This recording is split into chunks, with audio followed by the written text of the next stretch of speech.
ನಾಳೆ ಅಂದರೆ ಡಿಸೆಂಬರ್ 19 ನಮ್ಮಂತಹ ಸಿನಿ ಪ್ರಿಯರಿಗೆ ಒಂಥರ ಹಬ್ಬನೇ ಅಂತ ಹೇಳ್ಬೋದು. ಯಾಕಂತ ಹೇಳಿದ್ರೆ ಫಾರ್ ಟೂ ರೀಸನ್ಸ್. ಒಂದು the avatar fire and ash release ಆಗ್ತದೆ. ಹಾಗೆ ಮಾರ್ವೆಲ್ಸ್ ಅವರ ಡೂಮ್ಸ್ಡೇ ಟ್ರೈಲರ್ ಕೂಡ ನಾಳೆ ರಿಲೀಸ್ ಆಗ್ತದೆ. Avatar 3 the fire and ash ನೋಡೋಕ್ಕೆ ಮುಂಚೆ ಒಂದು ಕ್ವಿಕ್ ರೀಕ್ಯಾಪ್. ಇದು ಫ್ಯೂಚರಲ್ಲಿ ನಡೆಯುವಂಥ ಒಂದು ಸ್ಟೋರಿ. ಭೂಮಿ ಸಾಯ್ತಾ ಇರುತ್ತೆ. ಜೇಕ್ ಸೂಲಿ ಅವರ ಅಣ್ಣ ಒಂದು ಸೈಂಟಿಸ್ಟ್, ಇವರು ಒಂದು ಪೆಂಡೋರಾಗೆ ಒಂದು ಸೈನ್ಸ್ ಮಿಷನ್ಗೋಸ್ಕರ ಸೆಲೆಕ್ಟ್ ಆಗಿರ್ತಾರೆ. ಬಟ್ ಅನ್ಫಾರ್ಚುನೇಟ್ಲಿ ಅವ್ರು ಸತ್ತೋಗ್ತಾರೆ. ಸೊ ಅವ್ರನ್ನ ರಿಪ್ಲೇಸ್ಮೆಂಟ್ ಆಗಿ ಜೇಕ್ ಸೂಲಿ ಹೋಗ್ತಾನೆ. ಪೆಂಡೋರಾ ಅಂತ ಒಂದು ಪ್ಲಾನೆಟಿಗೆ ಹೋಗ್ತಾರೆ. ನಮ್ಮ ಹ್ಯೂಮನ್ಸ್ ಲೈಕ್ ಪೆಂಡೋರಾ ಗ್ರಹಕ್ಕೆ ಏನಕ್ಕೆ ಹೋಗಿರ್ತಾರೆ ಅಂದರೆ ಅಲ್ಲಿ ಅನ್ನೊಬ್ಟೇನಿಯಮ್ ಅಂತ ಒಂದು ರೇರ್ ಮಿನರಲ್ ಇರುತ್ತೆ, ಅದನ್ನ ಮೈನ್ ಮಾಡೋಕ್ಕೆ ಹೋಗಿರ್ತಾರೆ. ಸೊ ಅಲ್ಲಿ ಒಂದು ಪ್ರೋಗ್ರಾಮ್ ನಡೀತಿರುತ್ತೆ, ಅವತಾರ್ ಪ್ರೋಗ್ರಾಮ್ ಅಂತ. ಆ ಪ್ರೋಗ್ರಾಮ್ ಏನಂತ ಹೇಳಿದ್ರೆ ಹ್ಯೂಮನ್ ಕಾನ್ಷಿಯಸ್ನ ಅಲ್ಲಿರೋಂಥ ನೇಟಿವ್ ಪೀಪಲ್ಗೆ ಅವರ ಬಾಡಿಗೆ ಟ್ರಾನ್ಸ್ಫರ್ ಮಾಡೋವಂಥದ್ದು. ಸೊ ಇಲ್ಲಿ ನಮ್ಮ ಹೀರೋ ಜೇಕ್ ಸೂಲಿ ಅವರ ಕಾನ್ಷಿಯಸ್ನ ಒಂದು ಅಲ್ಲಿ ಒಬ್ಬ ನೇಟಿವ್ ಪೀಪಲ್ಗೆ ಟ್ರಾನ್ಸ್ಫರ್ ಮಾಡ್ತಾರೆ. ಅಲ್ಲಿ ಅವ್ರನ್ನ ಒಂದು ಮಿಷನ್ಗೊಂಥರ ಅಂತ ಒಂದು ಕಳಿಸ್ತಾರೆ.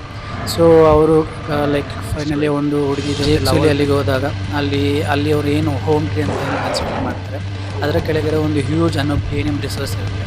ಸೊ ಇದನ್ನು ತೆಗಿಬೇಕು ಅಂತ ಹೇಳಿ ಅವರ ಹೋಮ್ ಟ್ರೀನ ಹ್ಯೂಮನ್ಸ್ ಡಿಸ್ಟ್ರಾಯ್ ಮಾಡ್ತಾರೆ. ಇದರಿಂದ ಕೋಪಗೊಂಡ ನಮ್ಮ ಹೀರೋ ಜೇಕ್ ಸೂಲಿ ಹ್ಯೂಮನ್ಸ್ ಮೇಲೆ ಯುದ್ಧಕ್ಕೆ ಹೋಗ್ತಾರೆ.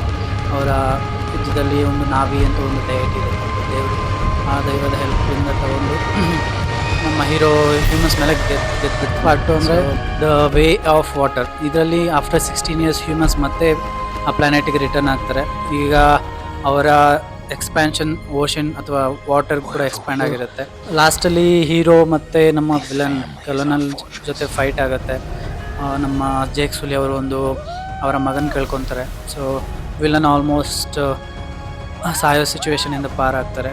ಸೊ ಇದು avatar the way of water end ಆಗುತ್ತೆ. ಸೊ ನೆಕ್ಸ್ಟ್ ನೋಡೋಣ ದ ಫೈರ್ ಆ್ಯಂಡ್ ಆ್ಯಶಲ್ಲಿ ಯಾವ ಥರ ಟ್ವಿಸ್ಟ್ಗಳಿದ್ದಾವೆ. ಸೊ ನಾನಂತೂ ಫುಲ್ ಎಕ್ಸೈಟ್ ಆಗಿದ್ದೀನಿ. ಸೊ ಇನ್ ಕೇಸ್ ವಿಡಿಯೋ ಇಷ್ಟ ಆದರೆ ಲೈಕ್ ಮಾಡಿ, ಫಾಲೋ ಮಾಡಿ.